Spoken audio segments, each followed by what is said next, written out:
Good afternoon, all. This afternoon, I propose to review one or possibly two suttas related to vedana, or feeling. Those of us who came to the meditation at 9 o'clock this morning will remember that I suggested focusing on the contact through the senses and the tone of the vedana, pleasant, unpleasant, neutral, that arises from those sense contacts.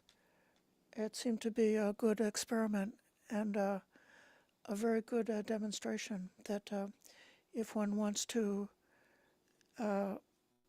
directly investigate about vedana, that as it said, independent arising, the gateway to connect with vedana is through the sense faculties and the contact, and subsequent to that, the vedana. The suttas that we have for today are giving a more theory about why vedana is so significant to our path of cultivation and so important for understanding dukkha and understanding the cessation of dukkha. So I'm going to bring up the Chachakka Sutta in the middle-length discourses.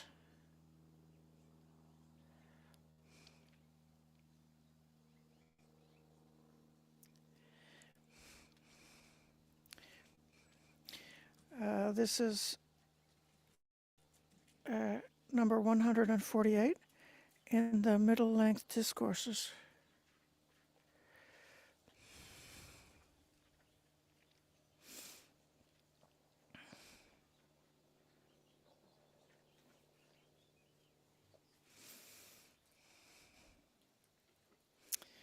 And we'll go right into it. At one time, the Buddha was staying near Savatthi in Jeta's Grove in Anathapindika's monastery. There, the Buddha addressed the mendicants. Mendicants, Venerable Sir, they replied. The Buddha said this: Mendicants, I shall teach you the Dhamma that's good in the beginning, good in the middle, and good in the end, meaningful and well phrased. I shall reveal a spiritual practice that's entirely full and pure, namely the 6 sets of 6. So this sutta does not have an extended background story of the particular situation or some person approaching and asking the Buddha questions. But if you look at the context of this sutta in the last section of the middle-length discourses, you will see that there's a very profound and coherent set of teachings.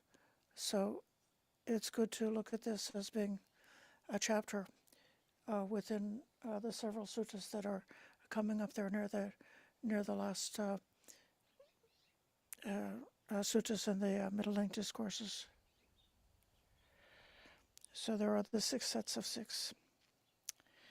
Listen and apply your mind well, the Buddha said. I will speak. Yes, sir, they replied. The Buddha said this: the 6 interior sense fields should be understood.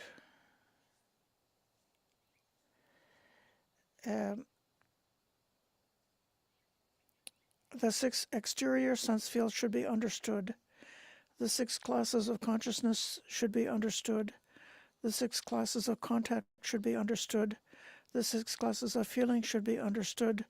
The 6 classes of craving should be understood. The word here that Bhante Sujata translates as understood is veditabhani. vedita, uh, uh, vedita, veditasi. This is sometimes translated as should be experienced. So it's related like vedana, which is usually translated as feeling. In the verb form, it's what is experienced directly. The reason I wanted to clarify this is that elsewhere in the sutta translations, you will see the Buddha teaching about the Four Noble Truths, and he gives the explanation about what dukkha is, and then he says dukkha should be fully understood. Okay, but in that context, he's using a different Pali word, pajanati. So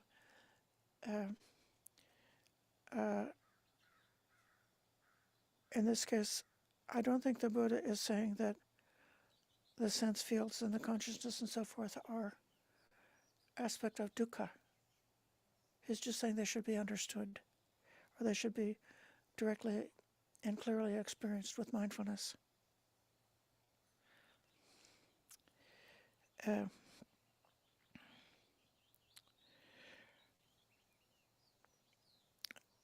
6 interior sense fields should be understood. That's what I said, but why did I say it? There are the sense fields of the eye, the ear, the nose, the tongue, the body, and the mind. They should be understood. How can you help to recall the correct order of the 6 senses, eye, ear, nose, tongue, body, mind? Do you know the answer? Does anybody know the answer? Does it need to be in order? Well, it's good when learning things to learn them in order.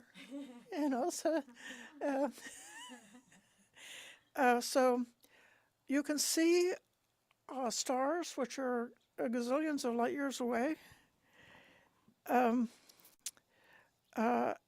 You can hear the bellowing of a cow, which is almost a mile away. You can smell a rose, which is several yards away. You can taste with the tongue only when it touches the tongue, so it's very close. And then with the body, it's either on the surface or also could be like inside the body. You can feel with the body, so that's even closer. And then the mind is the closest of all. The mind is so close that it's almost like private, that unless somebody has extrasensory powers, they would not even know what's happening inside the mind. Only you yourself can know it, except for somebody who has those powers. Okay, so those are, it's called the interior. Then the 6 exterior sense fields. They are the sense fields of the sight, the sound, the smell, the taste, the touches, and ideas. So those are the external objects which are matching to the corresponding interior field. Does anybody understand that they can be mixed? I'm sorry, Well, There can be like a mixture. Some people have got a weird variation in their nervous system, so that when they hear sounds, they see colors. Oh. It said that Perception change? their perception, like the composer Claude Debussy, had that, and so when he composed his music, he was actually experiencing a variety of different colors in the music that he was composing. I heard about that, but it's hard to believe. But yes, I heard about that from my uncle. see colors, but we experience meaning. So yes. It could also be like, it's the same principle basically. So the mind is able to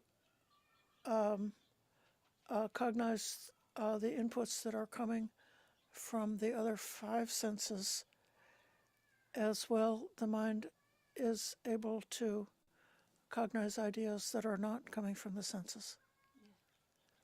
I heard about that from my uncle. He was a painter. He said that there is a blind painter, and I said, how could he paint it? And he said, like through the vibration, so through the sense of the tactile, but it's hard to understand. Can you give an example of the mind can recognize things that are not coming from the senses? From the brain, I don't know. So, do you know what this is? It's a statue of a deer. So, I'm showing this. So, how could you tell it was a deer? Based on my memory of the deer. Right, so it's the mind is like there's a mental process that's applying to these colors and shapes that gives it the meaning. So the meaning of this object, of this form, is that it's a statue of a deer. And so the mind, the eye is just taking colors and shapes, or possibly edges, but the mind is adding the meaning or the significance or the and perceptions and other aspects.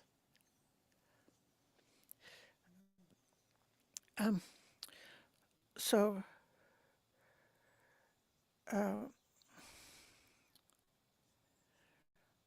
that's the second set of six. Then there are called the six classes of consciousness.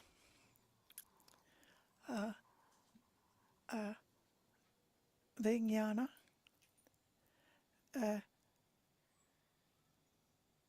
jnana is related to knowing, and the V in vijnana is a prefix that could mean something separate or something special.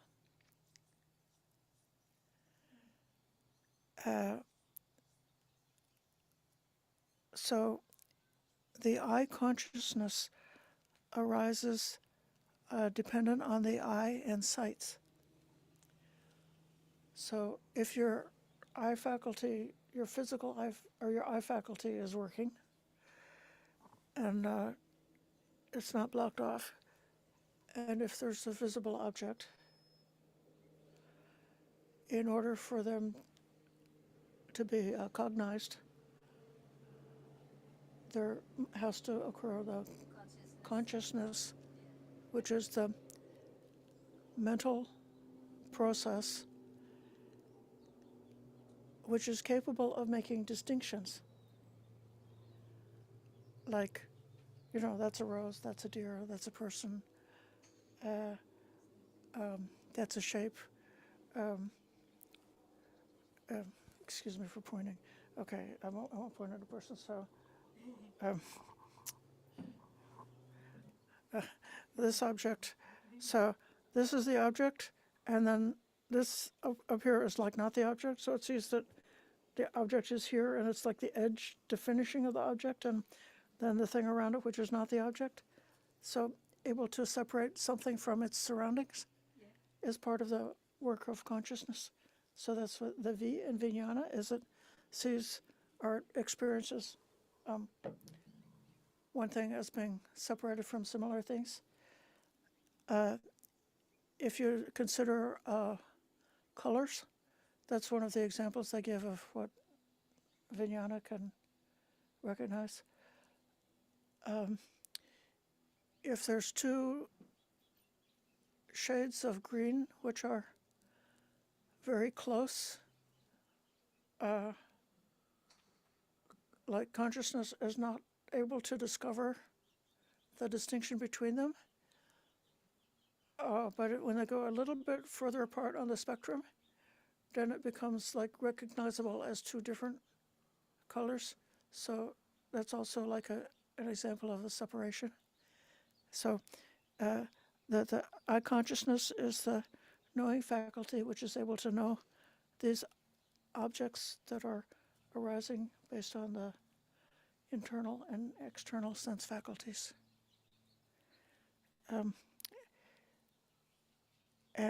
So eye, ear, nose, tongue, body, mind. So the 6 classes of consciousness should be understood. This is again this vedana, as means to experience. They should be, I'd rather say should be experienced rather than saying should be understood. What's the Pali? Vedana, which is the verb form, which has got the same root as vedana. So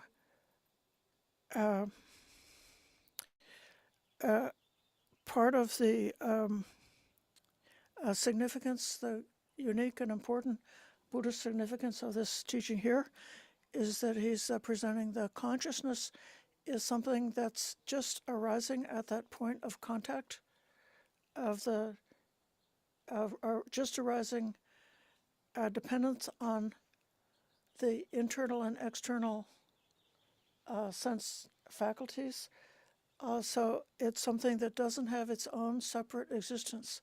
So there is no vijnana apart from the corresponding internal and external sense apparatus. So many philosophers or spiritual thinkers or ordinary people assume that consciousness has its own separate existence. And that's part of what how the theory is fitting here. I'm always confused the difference between consciousness and the mind. So would you be familiar, like, do you know what a square root is? Like, what's the square root of 4? Yeah, there you go. So that's something that is knowable by the mind, but it's kind of like apart from, in the realm of, it's quite a bit far removed from actual sensory experiences that you would have by, I guess, I don't know what, getting some kind of animal and mating them and see that, 2 chickens have 2 babies. and so then you have 4, something like that. So that's a sensory, you could discover it, but it's something that's known mentally. And likewise, there's many things in the world, like, say, justice. What is justice? It's an idea. You kind of like, it when you see it, but it's really an idea. It's not a simple sensory object, but it is a kind of a simple idea, but it's not corresponding to a particular kind of sense object. So consciousness is corresponding to input from a sense object. Yeah, and so when you think of something, so like if you think of justice, or you think of the square root of 4, or if you think of the deer,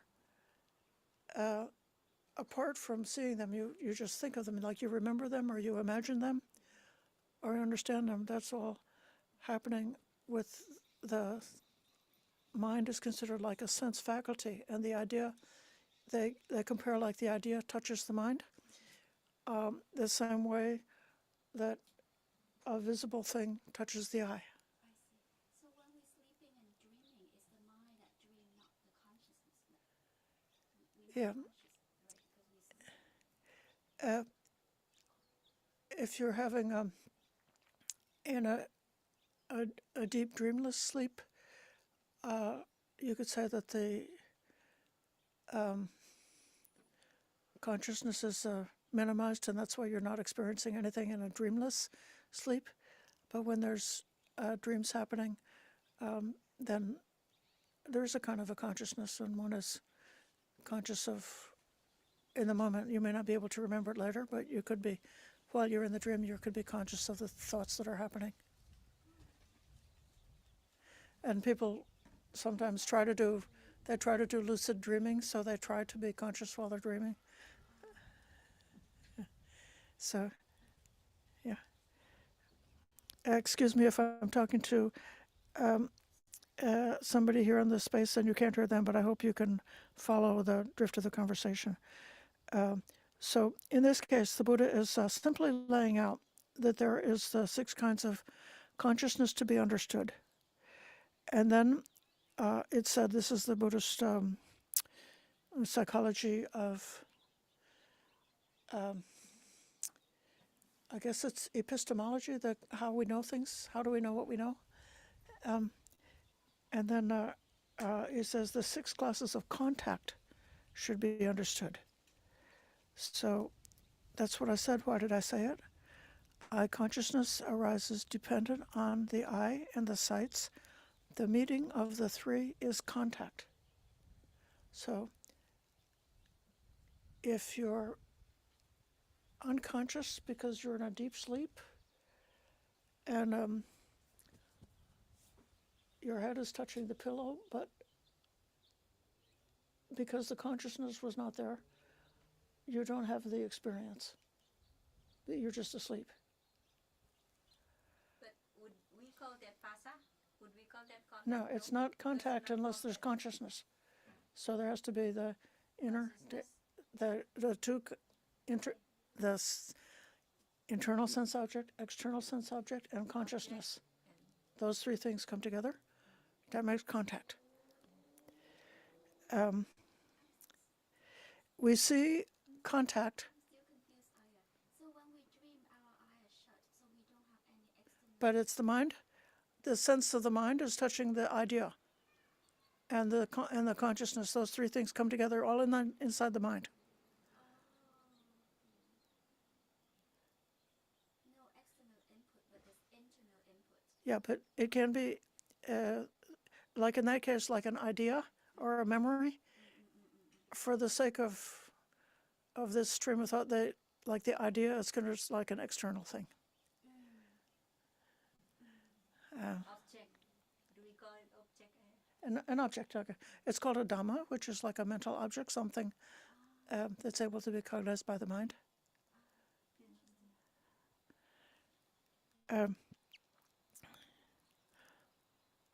We see this in the 12 steps of dependent origination, which is definitely about the arising of dukkha and the cessation of dukkha.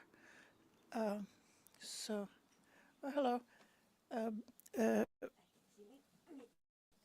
Okay, so I'm going to go ahead with this. So the contact is the 4th set of 6. And then this comes to the major theme of today's lesson, the 6 classes of feeling. The eye consciousness arises dependent on the eye and sights. The meaning of 3 is contact. Contact is a condition for feeling.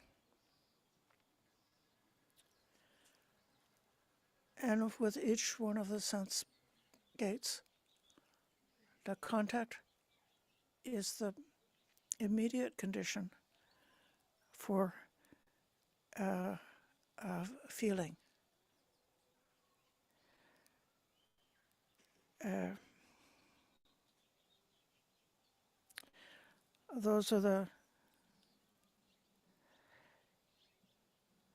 That's the 5th set of 6. And then this is like the punchline of why it's important for dukkha.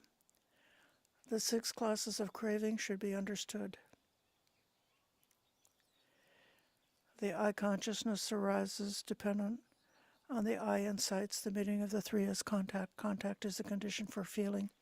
Feeling is the condition for craving. and craving is the condition for dukkha.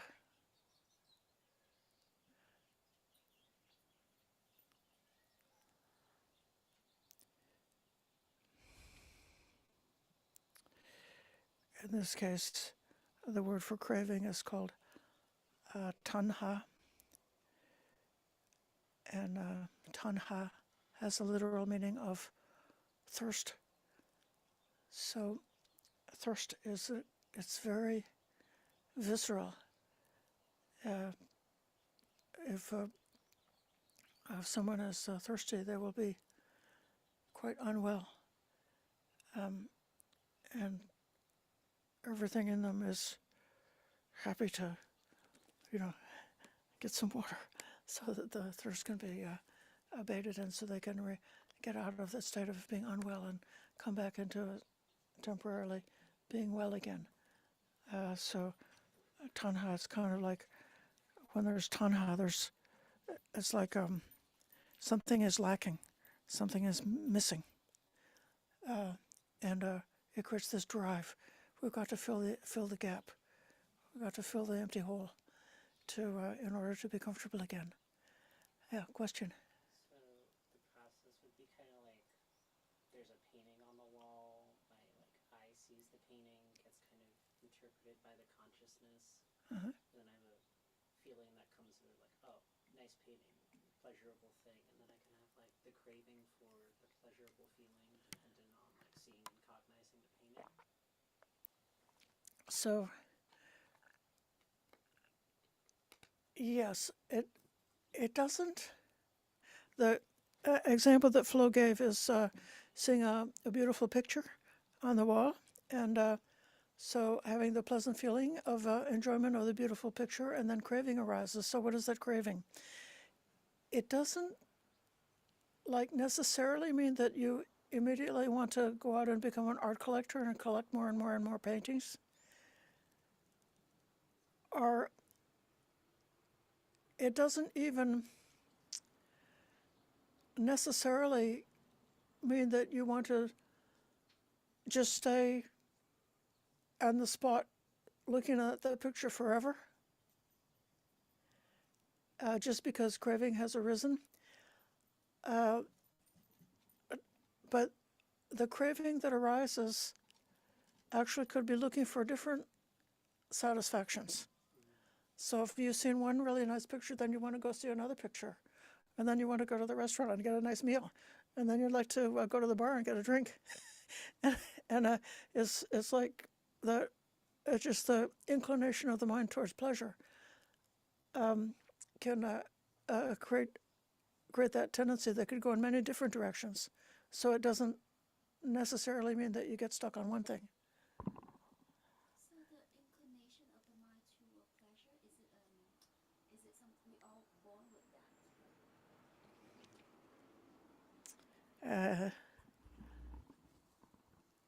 Yes,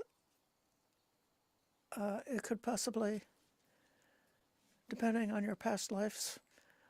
I don't know if a bodhisattva has a different mental inclination, or if every human being, but the average human being is born with the inclination of a craving for pleasure. Yeah. Yeah. Yeah. So I'm going to invite those who've been patiently listening from online, if you have any questions so far. Okay.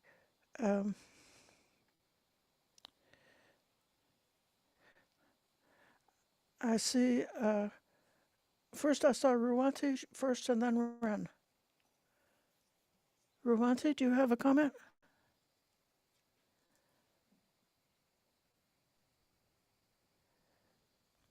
Thank you, Ali.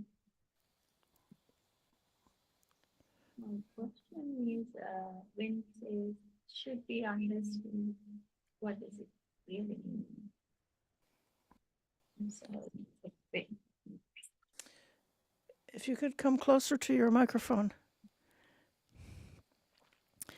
Is anyone else having trouble with my audio? Well, I think it's from my side. Oh, there you are. Yeah. So my question is, it says, it should be understood. What does it really mean? To my understanding of that Pali word veditaba is that it should be directly experienced, consciously known through direct experience.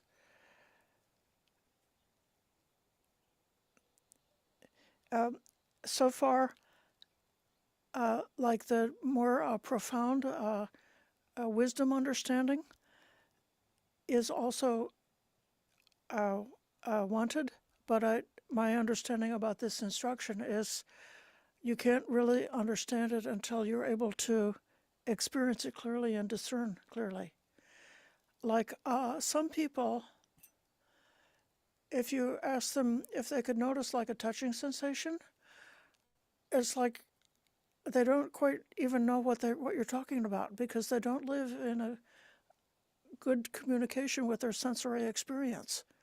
They're just like maybe intellectuals or something living in their thought world and not really being connected. So unless they get run over or something, they don't notice the touches.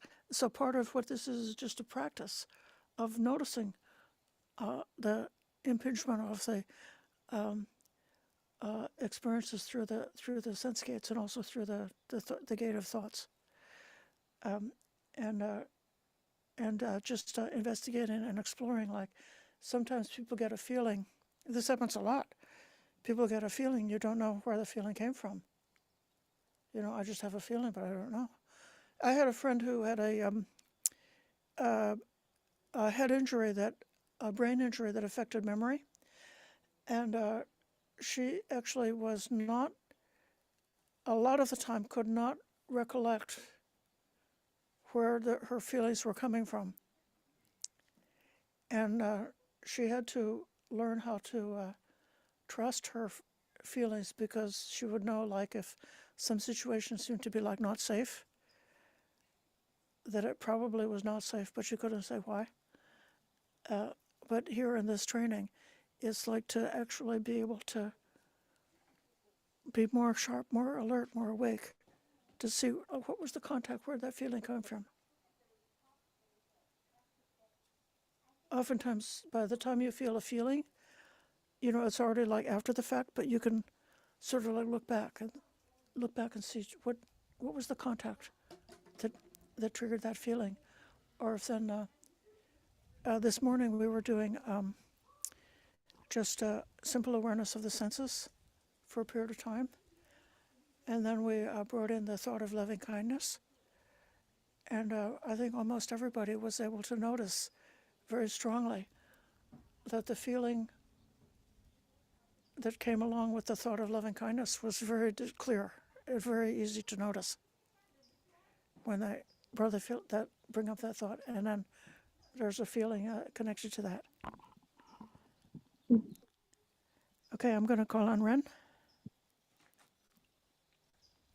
Thank you, Aya. I want to verify my understanding based on today and also in a previously listening to your talk, is that yes, consciousness has different categories and they're impermanent in each category, but what create this karma or this cycle of reincarnation is a subset of a consciousness that has that volition to keep going on until at some point that subset of consciousness that belongs to whatever the life of the person that person finally let go or able to let go of all this attachment, and therefore is free from further rebirth, like, for example, the Arahants or Bodhisattva or the Buddha. And if that is correct, I have kind of a separate question, which is what kind of existence is it then for the Bodhisattvas or the for the arahants who have passed away, who has no longer have this physical body, or the Buddha, right? I mean, there seems to be their existence because we still refer to them. And if that's true, then is that some kind of consciousness related to this existence? In the context of something called, in technical commentary, they call relinking consciousness, which is the consciousness at the moment of death, which is linking forward to the subsequent consciousness in a subsequent existence. It's a different context than the present sutta.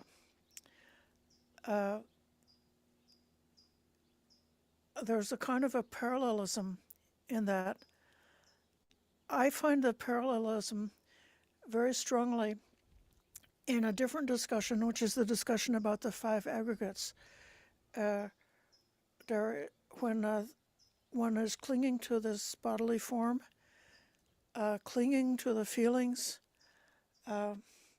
clinging to perceptions, clinging to the mental volitions, and then there is a consciousness, a knowing faculty, which is knowing these other four things and also knowing and experiencing the clinging to those other four things.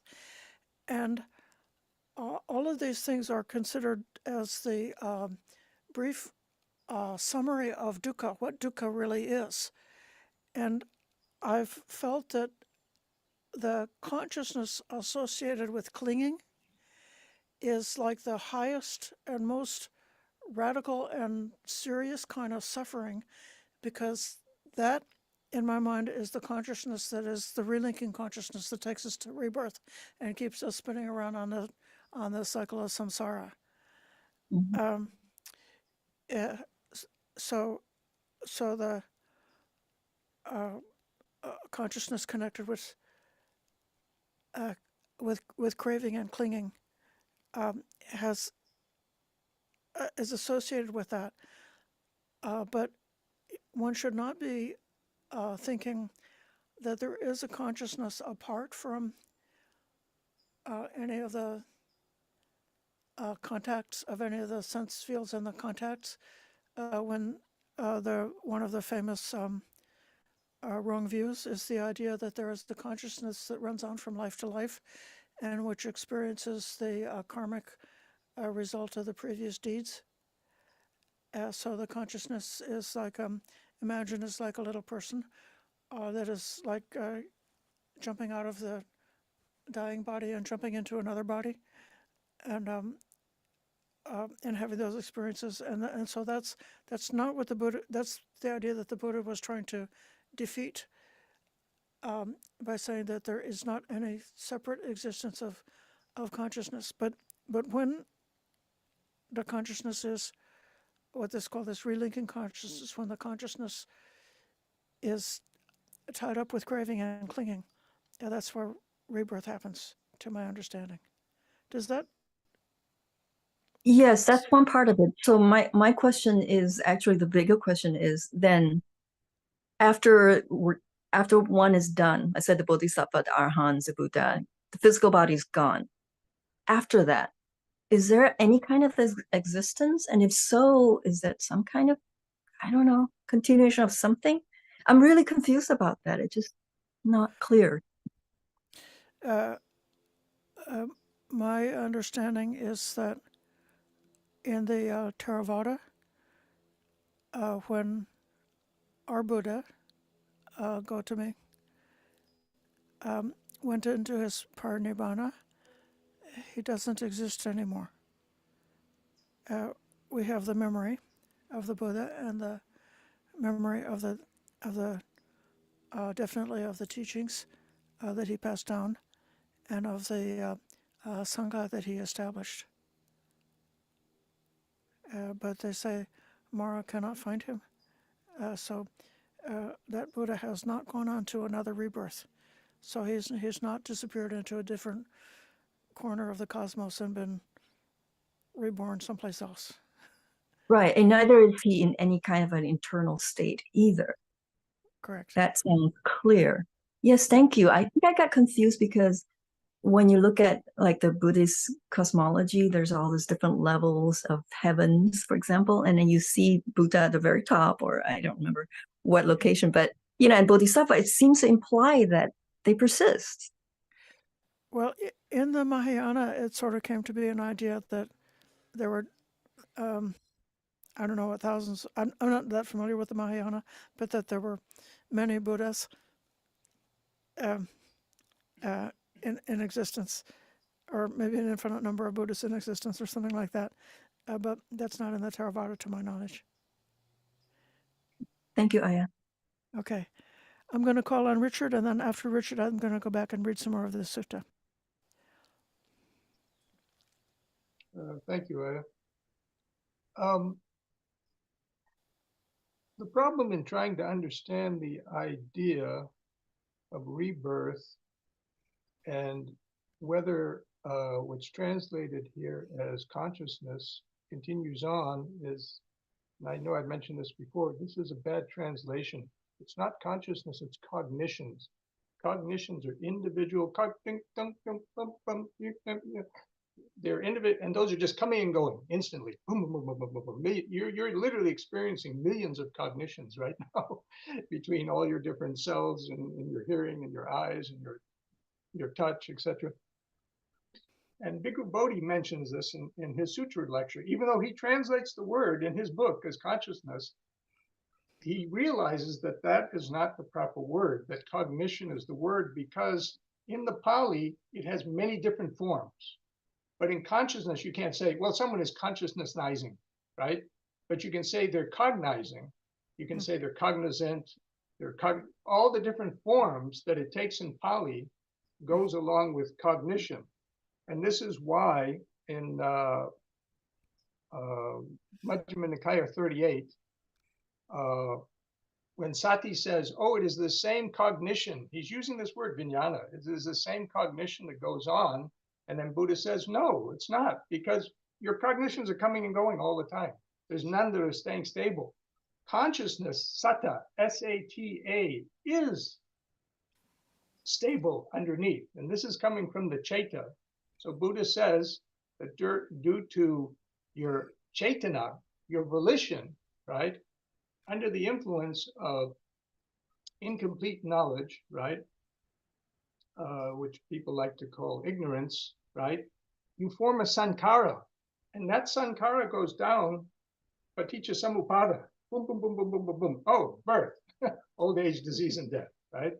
So it's from the mind, the Chaita, you have a volition, and I'm not pointing, I don't mean my brain, but that conscious, that satta, right? You have a volition. Oh, I want to experience this, or I want to do this, or whatever. Boom, boom, boom, and boom, boom, boom, boom, boom, boom. And the next thing you know, you're taking rebirth.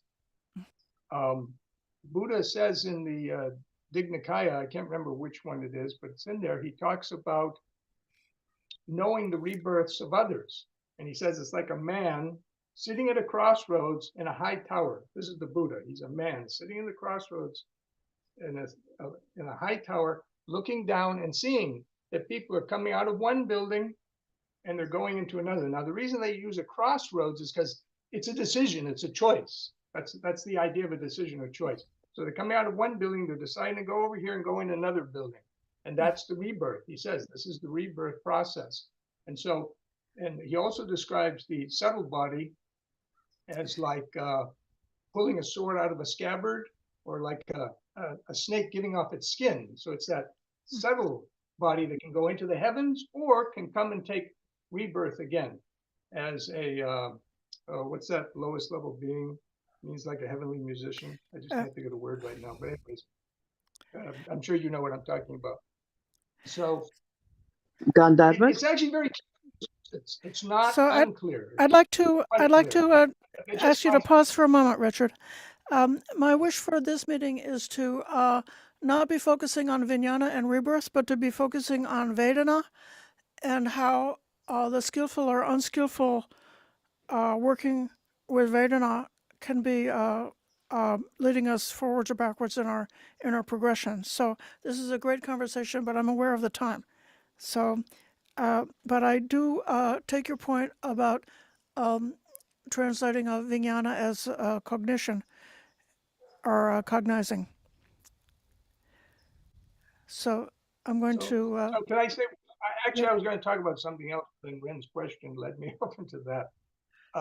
If you look at these 6 things, to try to understand it, right, you have your internal sense, you have the external object, and cognition must be there, and that comes from jiva, the life force of the being. It has the ability to cognize if they're not unconscious. Like you gave the example of someone sleeping on the pillow. Well, they're touching the pillow, but they don't know it's happening, right? But if you have life force, then you can have cognition, and that's why you need the 3, so that when the sense contact happens, you're able to cognize it. You see what I'm saying? And then that, it's paticca samuppada. That sensation, right, of pleasurable whatever, causes craving, right? And then again, okay, rebirth, or in this life, I want to enjoy this, I want to try to enjoy that, or I want to avoid that painful thing, or whatever like that. So these 2 things are tied up. It's really part of the 5 khandhas, and paticca samuppada, the dependent origination, is coming together actually in this description of these 6 things. That's originally what I was going to say. Let's return to the sutta then. Yes.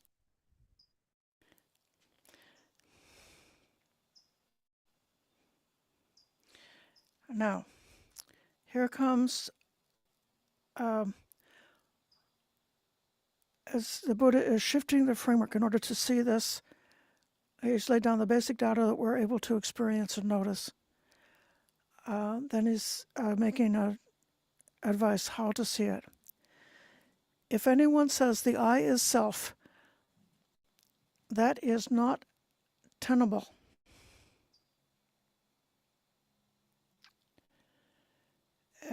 The arising and vanishing of the I is evident. So it would follow that oneself arises and vanishes. That's why it's not tenable to claim that the I is self. So the I is not self. So this is the idea of what's called atta in this context. It's not just the simple reflective ordinary meaning of the person you see in the mirror, or if I say, I would like to have a drink of water or something, so, who wants the water or something like that. No, this is more like a concept of making some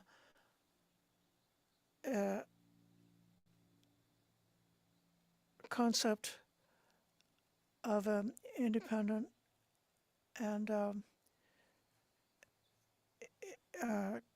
stable, or either eternal or stable existing of something called a self, which was the object of the spiritual quest in many of the other schools of thought.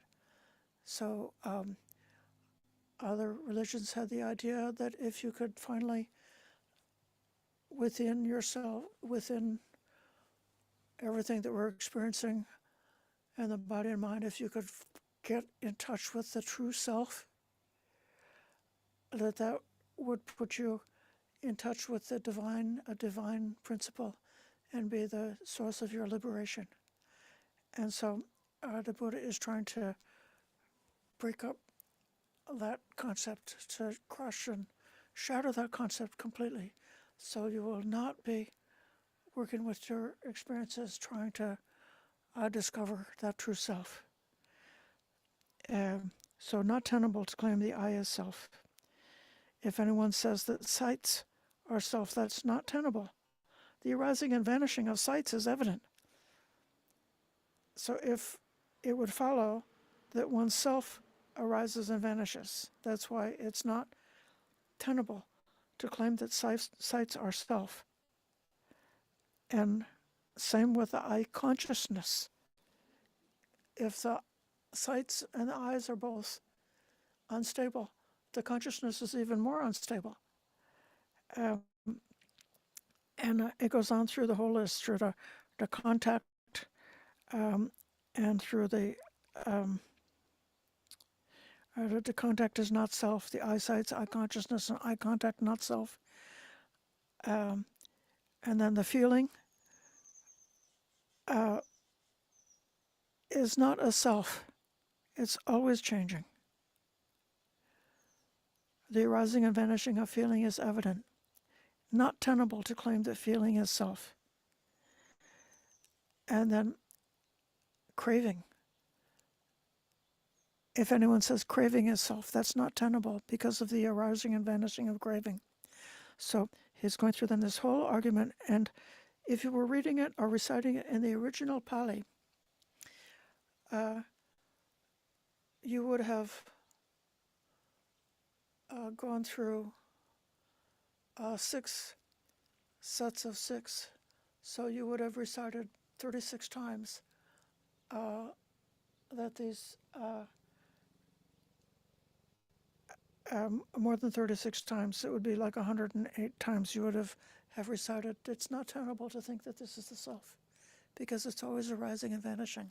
And then, like with that repetition, gradually it would sink into your subconscious that it's the arising and vanishing. It's so evident. There's no self here.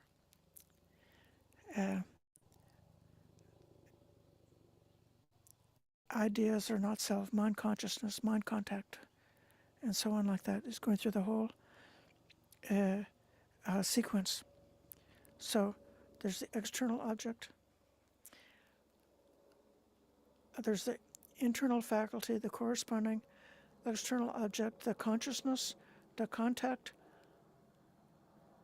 the feeling, and the craving. So that's 6 things.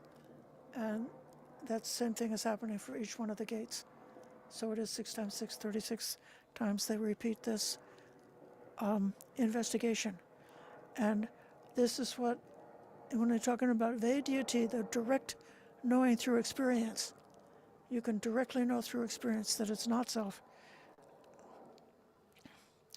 Now, he's talking about the arising of Sakkaya.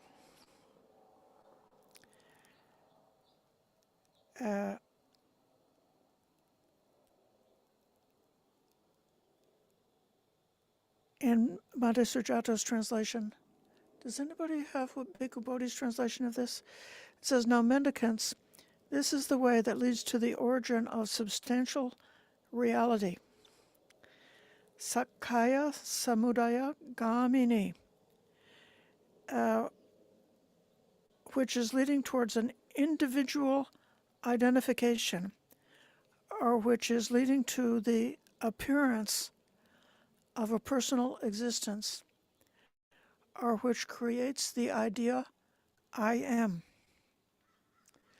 So this Sakkaya, Kaya means like a body, or could be a group, or a physical body, but like a physical body is like actually a group of things that we just kind of put together as a body. You could have like a group of soldiers that would be called a body of soldiers. And then the Sa means Accumulated. existing. So thinking that the body exists, the view, Sakkaya Ditthi, is the first fetter, which is holding us in the cycle of rebirth, that we have to get rid of completely in order to obtain stream entry and to get onto the path of training leading to our liberation and freedom. That's very often explained as identification of the self in terms of any of the five aggregates. So if you think the body, the feelings, the perceptions, the volitional formations, or the consciousness, if you think that any of those things are the self, that's your self view. And it's very normal. The average person thinks maybe all of it, some part of it, or all of it altogether, that there's a self in there somewhere. Or they think that maybe the self is sort of hidden within all of these multiple phenomena, and then someplace, if you keep looking, you can find a self in there. Or else an immature person, somebody who's very childish, could think this body is me. And then when they get old, they really start to freak out because the me is deteriorating and falling apart. And so they feel like they are falling apart because the body is falling apart.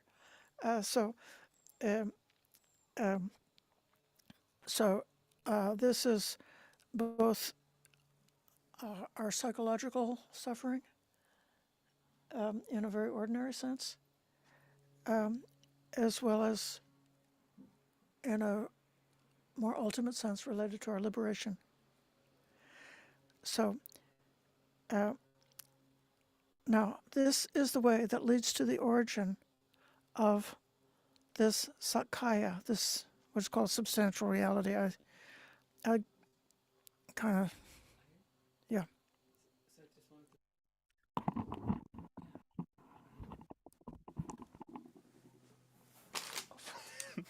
just a quick comment about Bhante Sujato's translations. So I think he's changing some of his translations based on his research on like the culture that would have existed at the time of the Buddha. I just wanted to make a PSA that he often explains his reasoning for his translations on the Sutta Central forums.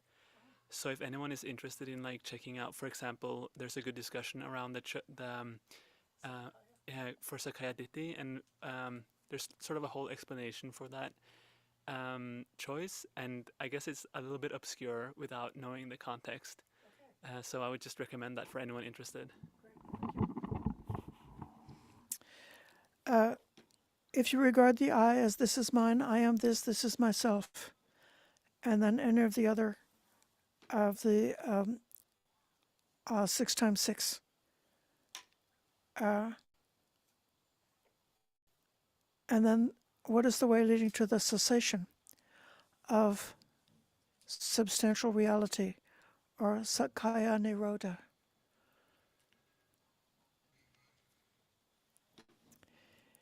You regard the I like this. This is not mine. I am not this. This is not myself. And the same going all the way through the 6 sense of sits. Each one of those elements, you regard them as not mine. I'm not this. This is not myself. So that's the second teaching about the arising or the cessation of this Sakkaya, which is either self-identification or substantial reality. Like just the idea of substances, basically. There's such a thing as these substances that just exist. Oh, that substance is a real thing? Yeah, I think that's the gist of the translation choice. Uh-huh. Okay. Thank you.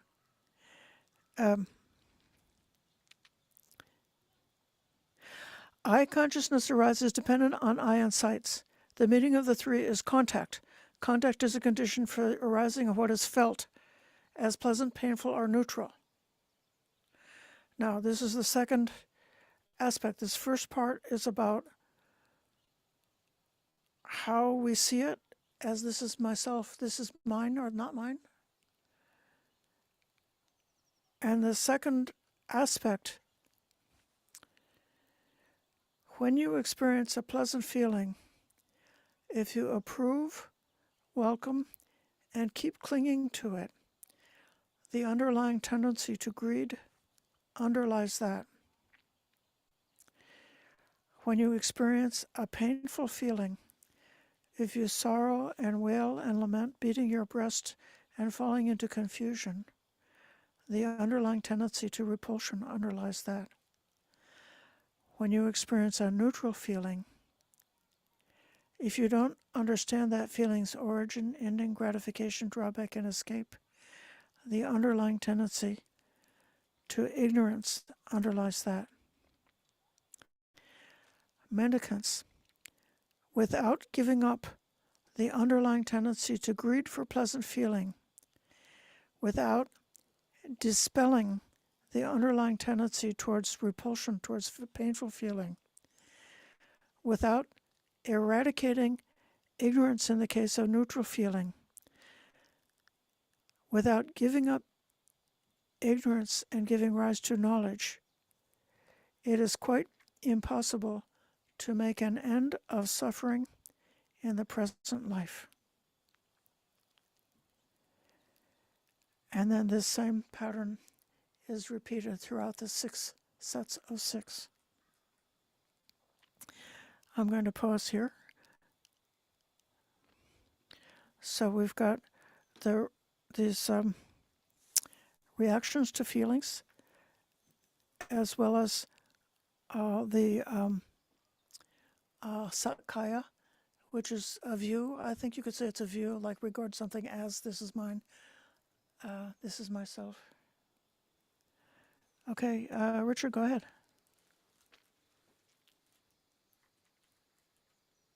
Thank you. You asked about Bhikkhu Bodhi's translation. I don't know if someone in the room told you. I'm not sure because I can't hear everything. But he translates it Sakkaya as personality. But my view is that's not that good of a translation. I'm not sure why he likes that, because you mentioned it. It's actually Sat, right, which is like a being, you might say, or an existing Sat, existing, and Kaya, body. So it really means existing bodily view. It means this body really exists. That's my view. I'm it, whatever, like the thing. This is mine. This I am. This is myself. Like that, right? So there's a bodily existence, an existing body, and I'm identifying with it. Anyways, I just wanted to make that point. Thank you very much. Thank you for that. I think we should start a movement to cause Sakkaya to become introduced into the English language, so that just like dukkha is very hard to translate in English without misrepresenting it, I think also Sakkaya is something that maybe has to be understood in its own term, because there's not a very easy English equivalent. Maybe substantial reality or substantial existence. We could see the point of that. But I wonder if there are other comments or questions about this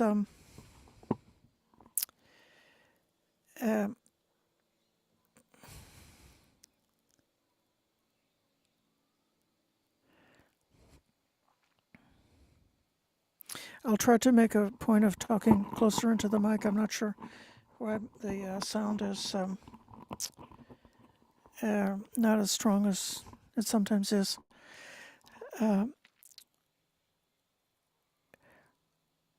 How to begin chipping away at our experience of dukkha by changing our view and by changing our reactions, the reactions of getting too excited and aroused about pain and pleasure, and the reaction of being too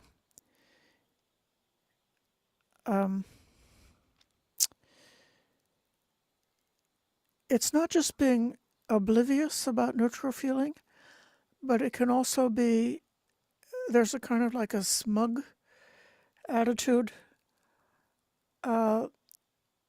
depending on, it partly depends on one's body.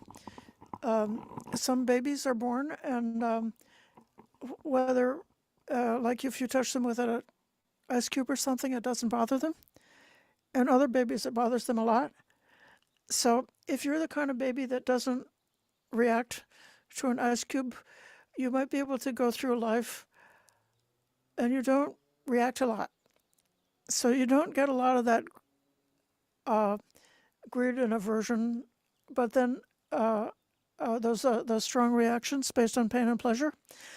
And you might think, "Oh, I'm wise," but not. You're not really just wise. You're just dull, and you can be sort of like self-satisfied and think everything's okay, and life has got its ups and downs, but it's basically okay. I don't mind, whatever.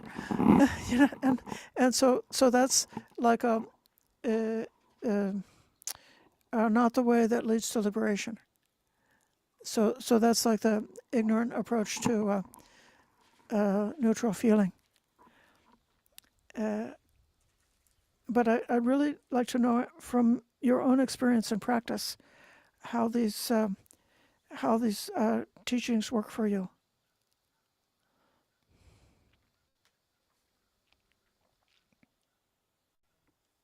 Okay.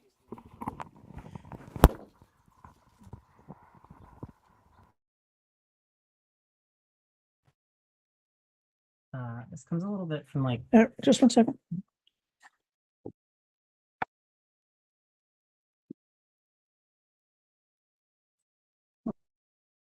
it comes a little bit from the psychotherapy world, which I think it like got this from Buddhism. But a lot of people struggle with feeling like I like the feeling that like I am my thoughts, and so they'll have like a thought they don't like, and then be like, "Ah, I'm a terrible person because I had this thought that was expressing pain or mislike at someone." And I've like been in group therapy sessions where the therapist has been like, "Yeah, you're not your thoughts," and I'll watch someone go like, "What?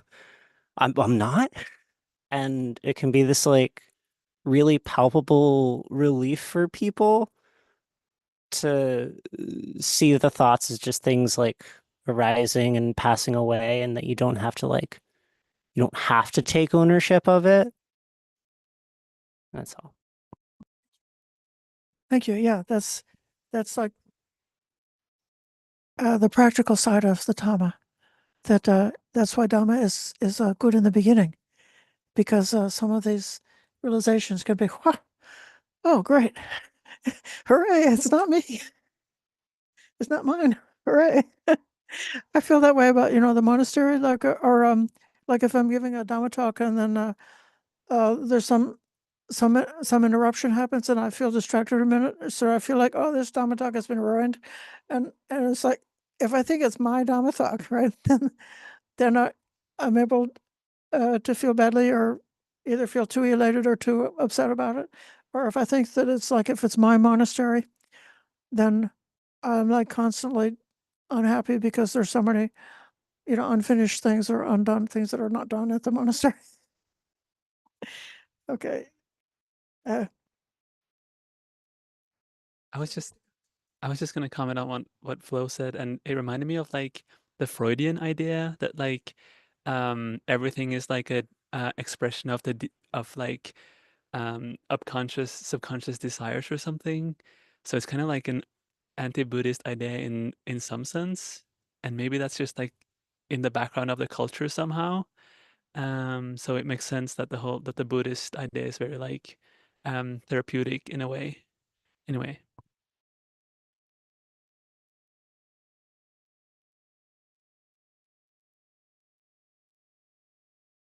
This the underlying tendencies, like the one they say, when in Pali we call anusaya. Yes, that's anusaya. Underlying tendency in English is anusaya in the Pali. I'm going to go back and continue reading.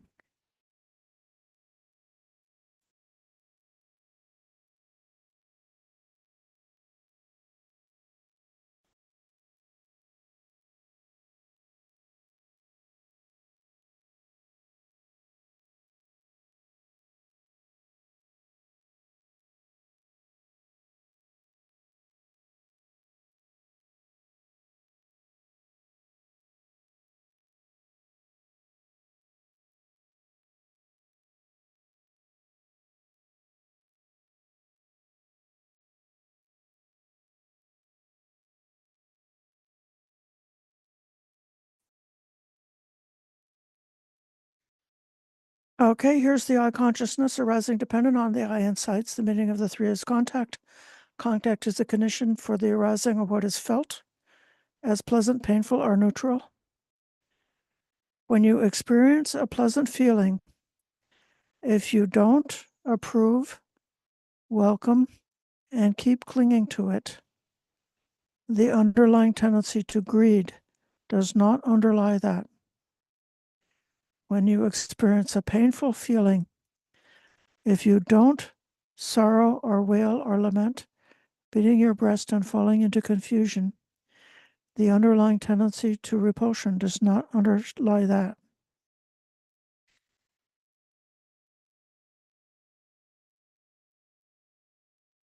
When you experience a neutral feeling, if you truly understand that feeling's origin, ending, gratification, drawback, and escape, the underlying tendency to ignorance does not underlie that.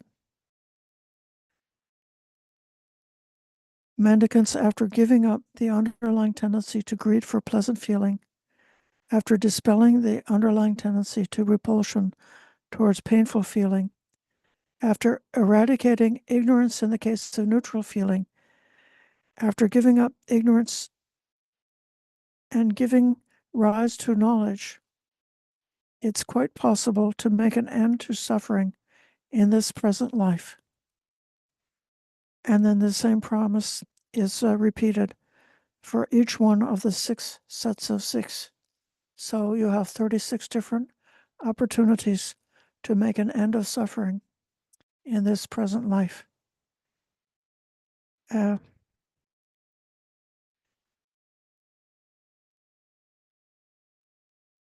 I think that we should understand this regarding the neutral feeling, understanding that origin, ending, gratification, drawback, and escape in the sense of neutral feeling is something that maybe makes Buddhism different than other systems of thought. Like in Stoic philosophy, which I don't fully understand, I just a very surface understanding. There's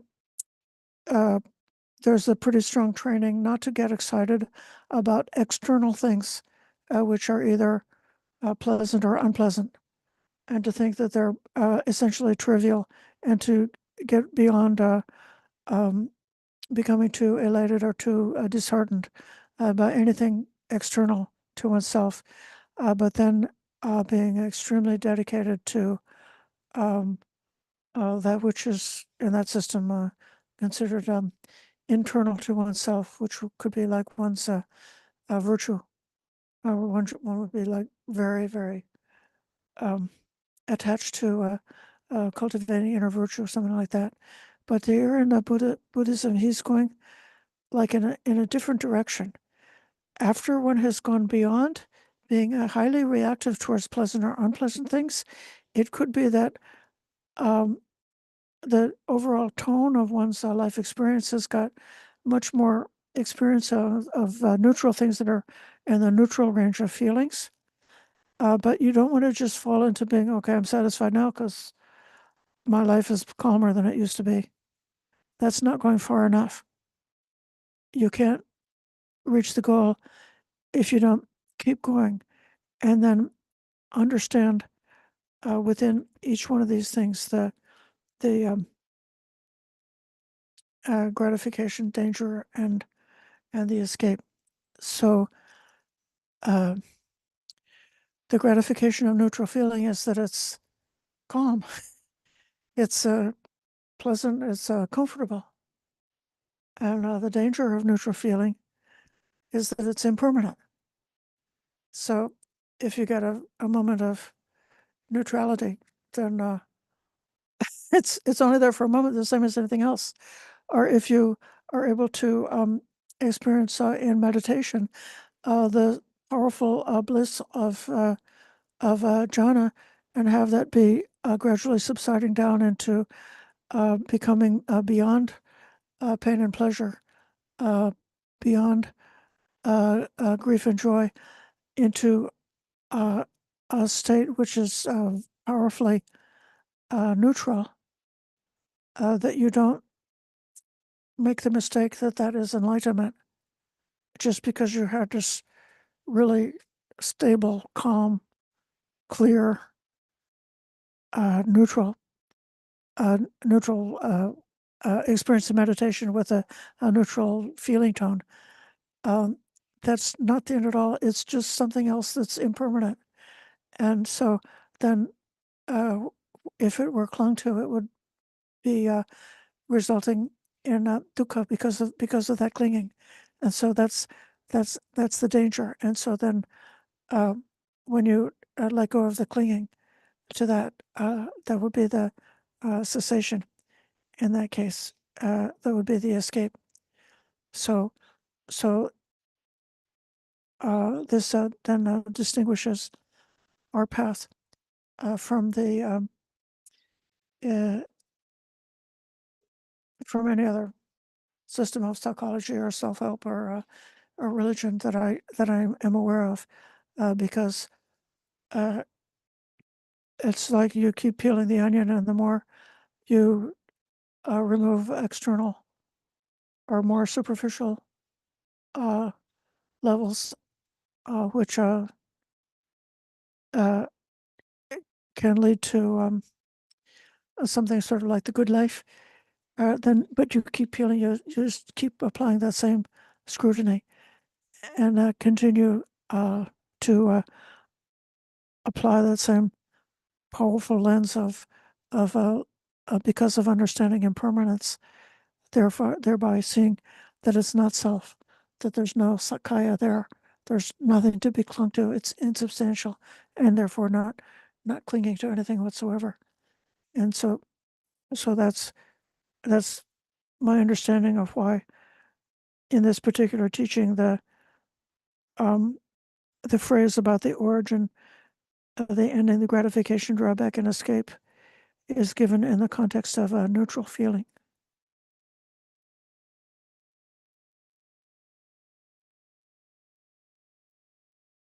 And I'm just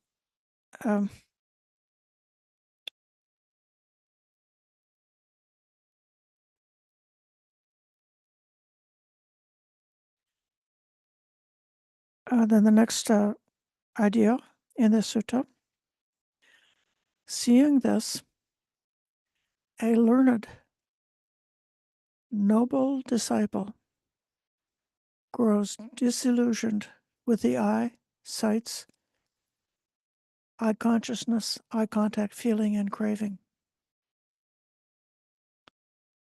The suttava, that's one who has heard the Dhamma. The Arya Savako, that's a noble disciple, is one who listens, one who hears the Dhamma. And then that being disillusioned is nibbindati. A disillusion sort of has got a bit of a feeling like you have some kind of a fantasy idea about something, or some kind of a concept which is not accurate, and then the inaccurate thing falls away and you see it how it really is. But it also, I think, has got a little bit stronger meaning than that, which is that you are disappointed and you become like not interested in that anymore, because you see how hollow, how empty, and how useless those things are. And I think we're almost to the end. Being disillusioned, desire fades away. When desire fades away, they're free. When it is free, they know it is free. Nibbindam virajati viraga vimuchati vimutasmin vimutanti jnanang hoti. They understand rebirth is ended. The spiritual journey has been completed. What had to be done has been done. There is nothing further for this place. That is what the Buddha said. Satisfied, the mendicants approved what the Buddha had said. And while this discourse was being spoken, the minds of 60 mendicants were freed from defilements by not grasping.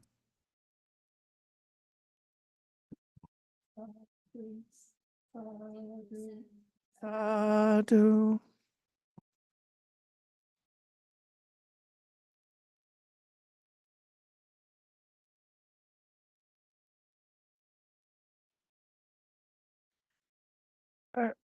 My idea here is that becoming wise towards vedana can lead to inner peace.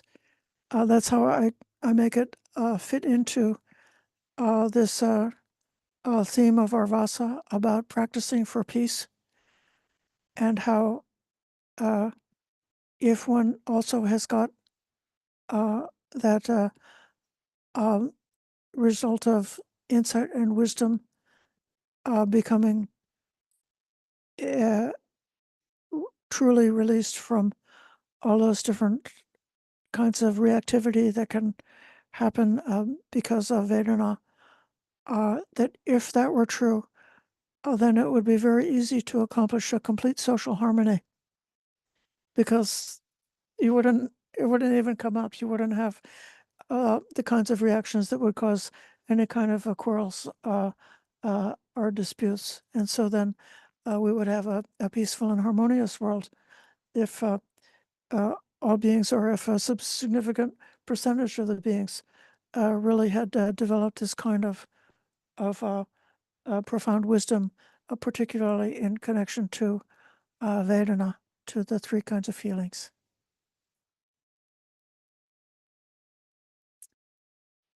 Now, we've gone a little bit past the time, so I understand that, but I'll call on Richard. Thank you, Aya. So going back to that and the escape. So the escape is cessation, and the way to cessation is the Eightfold Path.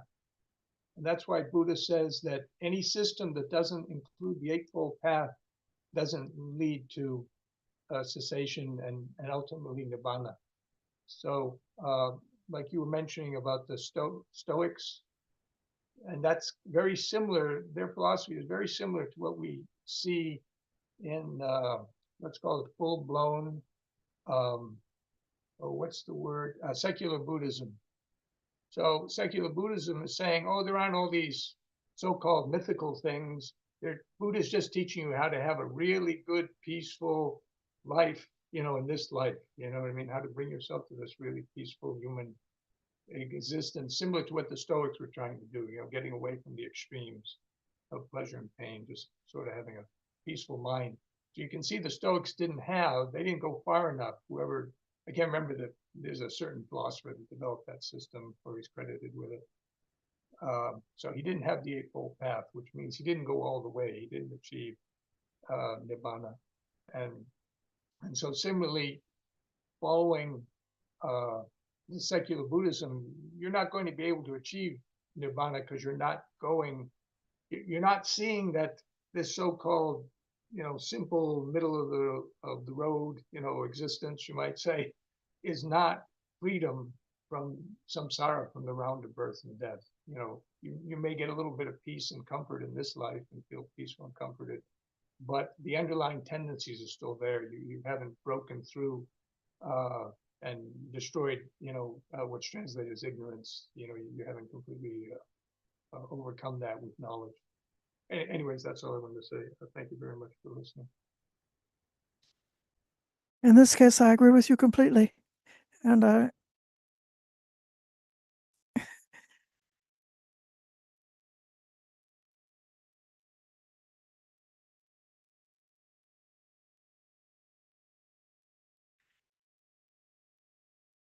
so Perhaps that's enough for one day.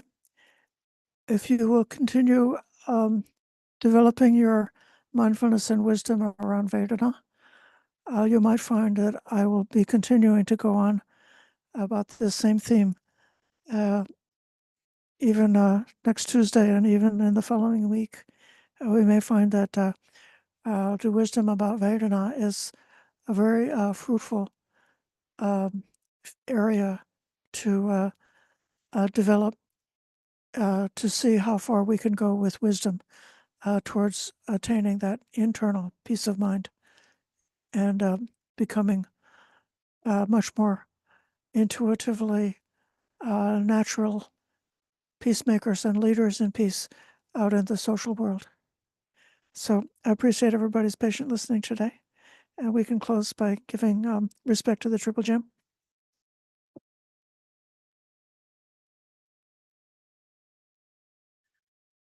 Araham Samma Sambuddha Bhagava Buddhang Bhagavantang Abhivademi Svakato Bhagavata Dhammo Dhammang Namasami Subhatipanno Bhagavato Savakasangho Sangham Namami.